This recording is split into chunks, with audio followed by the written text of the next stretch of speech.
Hey guys, Infidel1258 here. This is a clip from a recent live event where myself and Jim Morgan are talking with my YouTube members. And we're talking specifically about whether or not Riftwatchers should be burnt, should it be repriced, and topics around DEC getting back to peg. This is a salt mine video. We've got two salty questions and comments from the audience, and we're going to do our best to respectfully engage those opinions and hopefully give a broader, nuanced discussion and conversation around these important topics. I hope you'll stick around, stay tuned, like and subscribe. Have an amazing day. God bless. So I wanted to talk about the video I did talking, where are we? Riftwatchers will never sell out. And then Yuki dropped a comment and he essentially said, you know, Riftwatchers is being sold at like 2,000 packs a day. It's going to take 1,100 days to sell all Riftwatcher packs. That's way too long. And that's true. It is way too long. And that's also true in terms of the amount, I guess, that's being sold. But I tried to say, you know, and if that was the case, I think we really do need to get rid of it. Some of them in some way. But the problem is right now, there's too much stuff on the market. It's not just that Riftwatchers is like undesirable. If it was that simple, like let's burn some Riftwatchers, it's more the problem that there's a million different things: Chaos Legion, Riftwatchers, DEC, SPS, validator nodes, land plots, vouchers. You know, there's actually a ton of different things you could in cards. You know, there's different things you could invest in that are going to take up your money, and you only have so much money. And therefore, I think the error isn't so much that we made 3 million Riftwatchers. The error isn't that Riftwatchers kind of sucks. The error is that they issued too much product in too short a period of time, and there's a bear market. And so on that topic, there was a ton of, I saw two or three comments that were pretty salty. And so I just wanted to spend some time going through the comments and seeing if there's just things that grab you, Jim, or that grab me, looking at what the audience had to say. This will be a salt video. You know, maybe there's room for helping some salty people see it from a different angle. So I'm ready. Awesome. Love it. Let's see. These are not responded to. So these are all the comments. This was one of them that got me going. Sorry, our Smurf has been around for a while, and he's commented on, he's been part of my audience for a long time, and he's commented on stuff regularly. And he's pretty upset. He goes, maybe before I read this though, the intention behind this sort of video is definitely that I would be able to hear what those who disagree with me feel, and then hopefully that I can respond to it in an even-keeled manner that allows people who are curious about this topic or undecided about a certain situation to see, you know, the nuance of a conversation. So that's what this is about, guys, and just thanks in advance for the comments, even if they are a bit salty. So let's get into it. So Soraya Smurf says, just burn everything that you have and we don't have. Like that alone, I was like, oh, okay, here we go. Right. Yeah. I guess this is hypocrisy. Let the hypocrisy grow. You are on the right side. Keep doing useless talks. Keep buy Pellicores. With time, they will appreciate in value. Oh no, they are not. But you can take that loss by investing that loss in a new strategy, buying something new. Oh, but still going down. Oh, we need new players. Oh, but we don't like new players to earn because they take the earn from the bots, from your bots. So there's just so much, it seems like disdain, honestly, to me. And maybe I don't want to put words in his mouth, but I think, you know, he just seems like he's deeply upset with me. And look, there's 7 people who are happy to hear that comment. So, and I just said, before I get into that, I want to tell the rest of it. I go, wow, Smurf, you've been here a while, yet every word you said is like a complete misunderstanding of my advice or totally wrong. Plus, I guess you didn't view the video because I specifically said we shouldn't burn the packs. And like the tone is like, yeah, just burn them. It's like, well, I actually said we shouldn't burn them. And I said, have a nice day. And he goes, I was watching all your videos until finish. With a lot of them, I agree with you. Some others videos, I have different opinion. Fair enough. This one, I started to watch it, and after a few minutes, I stopped. I don't know if you said something good against burning them.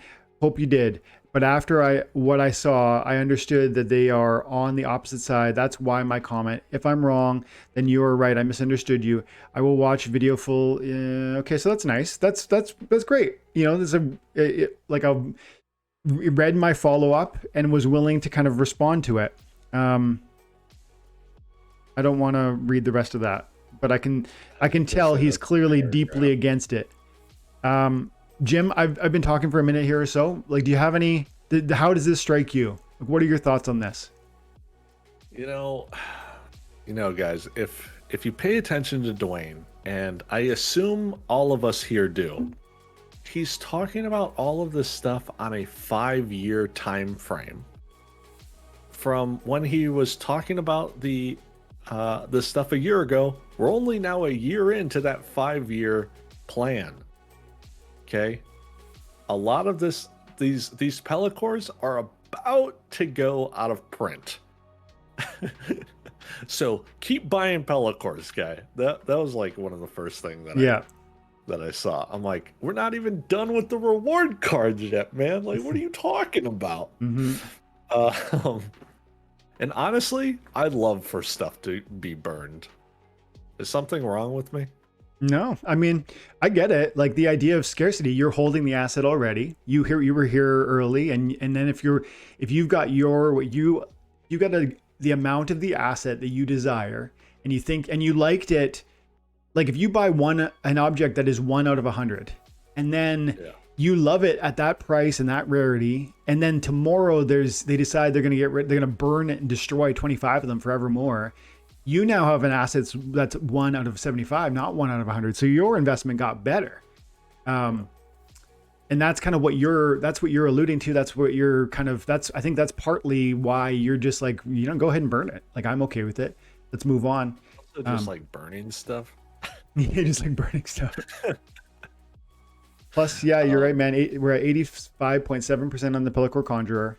And yeah, like, I mean, I get the feeling from the second follow-up comment that Smurf just felt like maybe I was advocating for an idea of, I've already got mine, just burn the rest. And that's clearly not the case. The problem is, like, people watch 5 minutes of a video and I get it. Like, you're a busy person. You're not going to watch every 20-minute video I release. I do 1 or 2 videos every single day. But the problem is, these are like really nuanced conversations. Like, if you were to stop right now, you're not going to hear what comes next. And there might be some really interesting comments that are pushing back on what I've got to say. And you might say to yourself, like, oh, Dwayne never agrees with these people. Well, I mean, I agree. I agree with them when I think that they're accurate. And I drop comments when people, say things that I agree with. So I don't know. I mean, there's another thing at the end of it of, oh, we need new players. Oh, but we don't want them. We don't like the new players to earn. It's like, there's a difference between earning based upon how much you put in and just like being able to earn so much more, right? Like, there's a difference between you buy just 1 BCX of cards and you expect to earn or are even trying to compete in that silver tier. It's like, the only reason you're able to compete in that silver tier is because other people are also doing the 1 BCX thing. So, and it's like, they bring up the argument of, all right, well, if I beat someone that has maxed out bronze cards or maxed out silver cards, it's like, okay, that's not even like statistically in your advantage. Right? And like, yeah, sure, obviously it happens, but that doesn't make you a better player. That's just like, most of the time, RNG kicking in at that point. Yeah. And I've talked about it a lot. I think returns should be as close to like percentage ROI for like whatever the amount is, right? Yeah. X ROI for every single player. Like, and the whole thing of the game, it's going to vary. I completely understand that. But someone who's putting in bare minimum to be playing. Like, say you have one BCX of every card, you should not be earning more than someone who is put in max bronze. Yeah. Because now at that expense, they are earning the same rewards as you for playing in bronze. Like if you're beating everyone, blah blah blah, or it's close. But they have now put in 5 times the amount for like rares. I think commons are 14 BCX, so then all their common cards are now 14x of what your stuff is. And like that's the part that like honestly kills me. It's like, oh, you don't want new players to earn the game. It's like, no, I just want you to be able to earn a percentage ROI just like everyone else. Yeah it feels I don't want like you to exploit the system. Yeah, I agree with you completely. I think where the tone comes from is like, I think it comes from this idea that that they're newer players in particular, those who've been here for a year or so or less, have seen rewards be really impressive at bronze level and silver level. And there has been a number of changes that have changed how some of that works. And I am a strong believer, and I've said with no, I haven't minced my words. It pays way better than it used to when I played this game. We got one daily loot chest, 5 season loot chests, 10% card drop in those loot chests. That's all at bronze level before. You got 5. Remember, you got 5. You only didn't you only get 5 daily loot chests regardless of if you got your daily quest before? Isn't that how it worked? Yeah. Now you can get like 10, 20, 30. You could conceivably get, I've never actually gotten 30, so let's be clear about that. But you can get up to 30 daily chests. I've gotten 24, 23, 22 many times daily loot chests. And they have a 23% card drop rate right now, even at bronze level. And so the old system, it used to be, depending on what league you were, that's how many daily chests you would get. That's right. Yeah. So if you were in nothing but bronze, you would only get 1, and then once you went to silver 3, then you got 2. Mm-hmm. So when there's definitely a suggestion and like almost and I think it's a disgruntled energy from the bear market. So like I'm not trying to like insult Smurf or anybody else, but I do think there's a degree of frustration just from the bear market. And even you see it in here when we talk about the Pellicors, they haven't gone up like you talked about, Jim. That's like I've said probably, I think I've done 2 videos a day for a year. We're talking probably 600 videos. It probably not exactly 2. Call it 600 videos over the last year. And I bet out of, I'm going to say 10 to 20% of those videos, which is a lot, I've said that this is not a short-term turnaround. It's like, it's not a days, weeks, month thing. It's a years thing. They're deflationary in nature, but they need to go off the marketplace. And when they go off the marketplace, the supply not only stops growing, it actually shrinks. Like, I know this all sounds familiar to anyone who's listening from me. These are things I say all the time. So it's not like the idea that Pellicors would suddenly have spiked while they're still being issued is obviously not something I've ever sold or told or suggested. And I just think it was maybe him caught up in like a misunderstanding, but I want to confront it, even though I think in his follow-up comment, I think he's kind of clearly said, maybe I misunderstood. But I think it's important to confront this sort of idea, because I do not think Splinterlands is going to make you rich in days, weeks, months. But I think if you take it seriously and you invest your time and attention, and your time is, interestingly, your time is literally the 24 hours you have in a day, or it's money, because people don't think about money this way, but money is literally your time. It's, you went to work and you earned X amount of dollars by committing your time. And so money is a representation of your time. And so when we talk about time and attention, it's like literally either you sit in front of the monitor and you grind and you do things for the game that produce results, or you take that time that you've stored up in dollar bills or fiat currency or cryptocurrency and you spend it in this way. And so those sorts of investments can appreciate here, and I believe will, because again, it's fun and has a future. But I maybe we'll move on to the next one, because I do think, we talked about the Pellicore thing. We talked about we're not against new players, but we got to be clear about who's earning what and like what's the proportional turnaround there.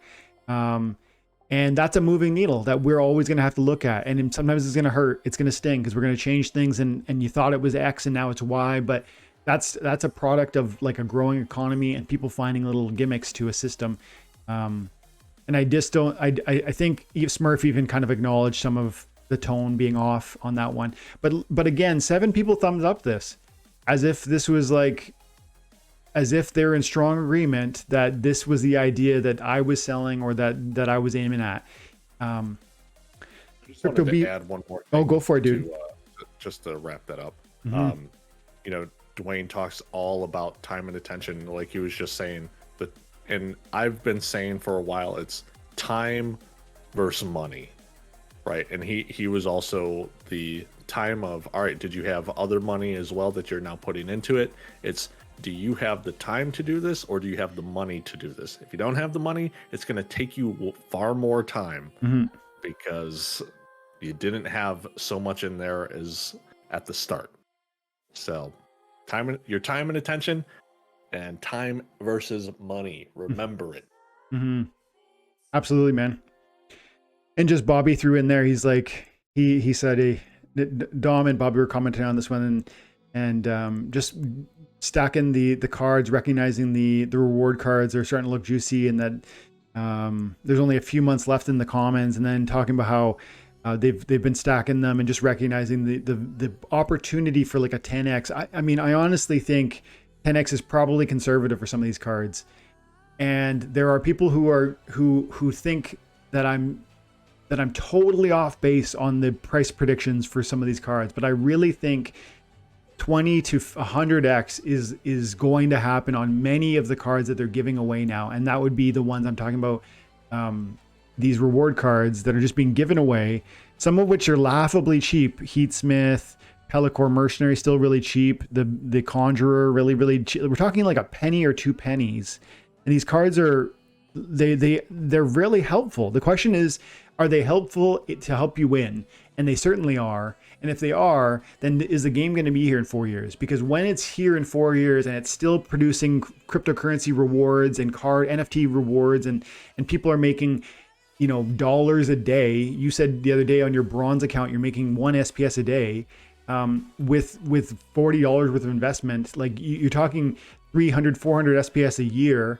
And one day I think SPS is gonna be $1. Like that's for $40 and having some fun. You're creating an asset generating,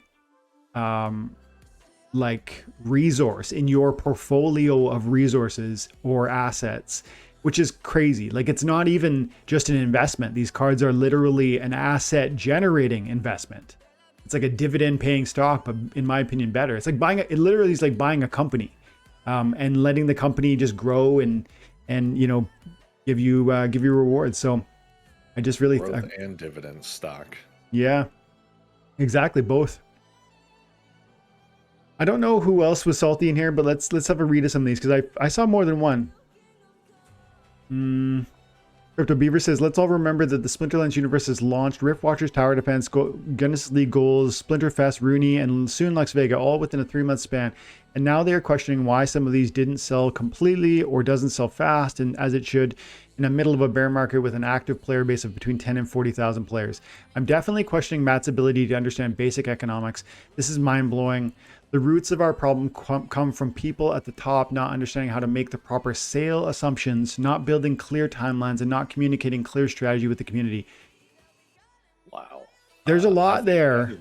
There's a lot there that I disagree with, but I don't necessarily think he's entirely off base. I'd love to hear. I'll throw to you first, though, Jim, if you want to get in on that one, if anything grabs you about that one. Yeah, so I think that second line, like in the middle, not in the middle. I didn't even realize that.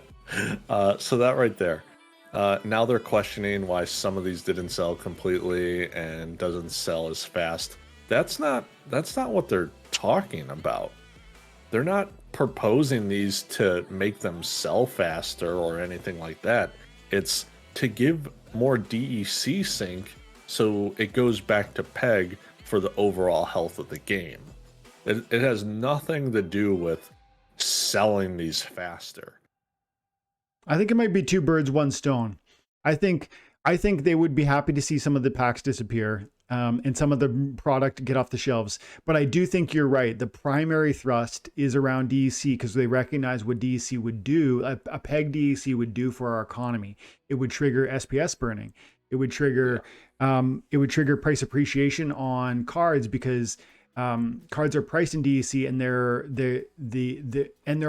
are people who are sitting on a ton of DEC, which could, if your DEC goes up by 33%, you can go into the marketplace and buy more cards. That would take supply off the marketplace, which would have positive impact on packs as well as cards and so on. So I think it's probably two birds, one stone. This is kind of the part that strikes me as like maybe the most, like, look, I understand there is a lot of product in them. He talked about how the Splinterlands universe has launched Riftwatchers, Tower Defense, Genesis, Splinterfest, Rooney, Vega, and that is a lot in a 3-month window. But no one knew the suggestion that like anyone knew that there was a bear market for sure a year ago. Because remember, they didn't like plan TD, GLS, Splinterfest, Rooney, Lux Vega a week before those things launched. They planned them probably a year ago.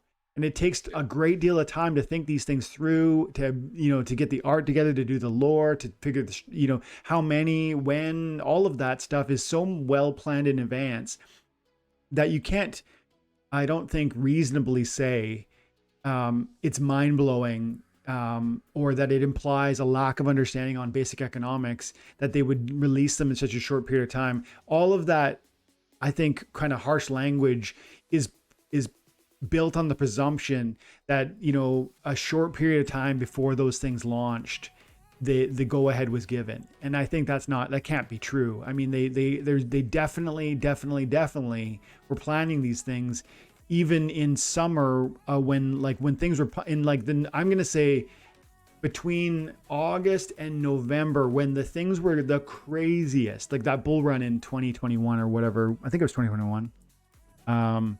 When everything was going ham, that's when a lot of these conversations would have been beginning, and teams would have been growing, and the ball start rolling. So it's not really reasonable for us to now point and say, man, how did you guys totally blow it on how many Chaos Legion packs or how many Riftwatchers or that you're launching TD or GLG or whatever all these same times. They got going as quick as they could with no staff at a moment when everything was blowing up. And now, yeah, there is a little bit too much stock on the shelves, is what I'm seeing. Anything else there, Jim? I was just gonna, I guess, kind of also say, like when you don't have, I guess, content for something, it makes the bear market far worse, because then you're not. Like the people that are in it then just aren't getting excited about anything. Interesting. Yeah. I could see that.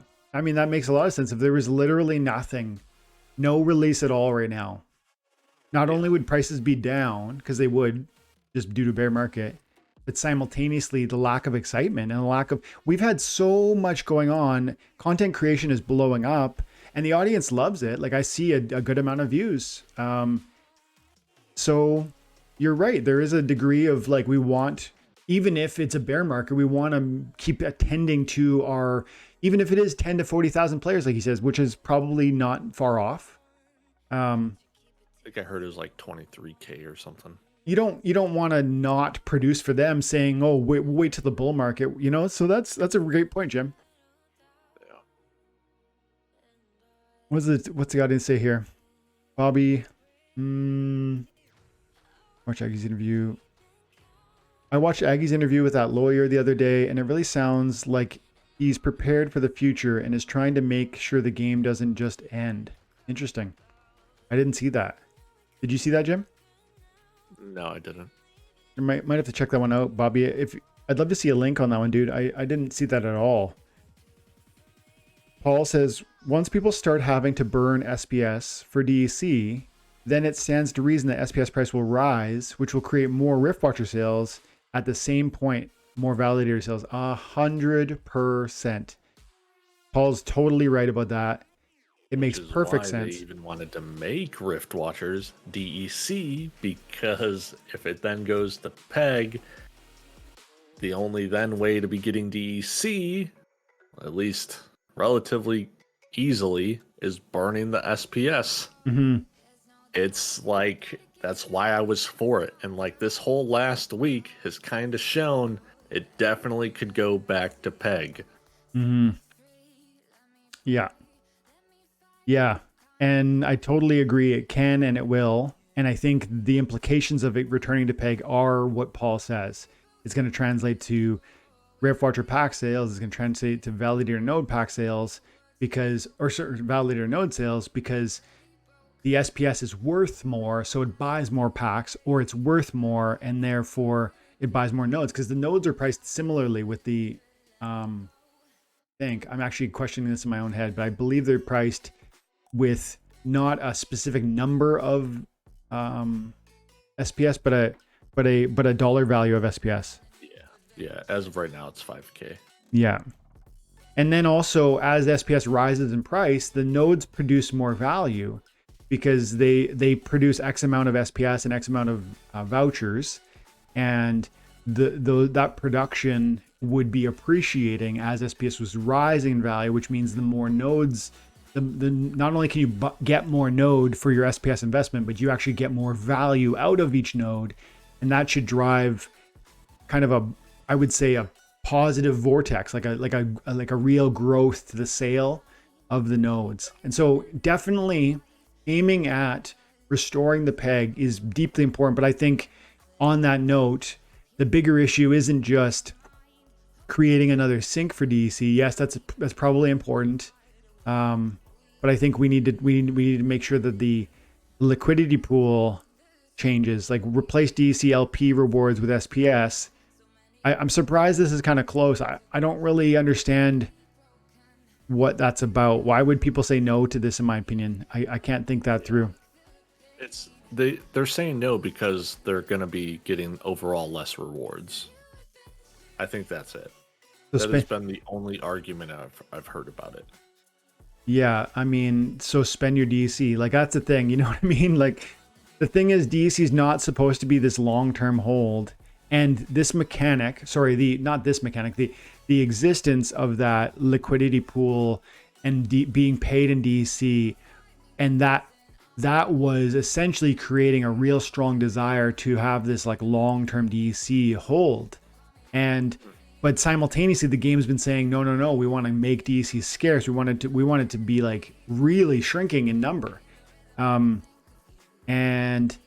I strongly support this because I think this is the bigger move toward restoring the PEG, and simultaneously the bigger move towards resolving that Riftwatcher pack issue that we talked about. Yeah, big stuff. Lawyers with Game is the name of the channel. Cool. I'm going to check that out. Thanks, Bobby.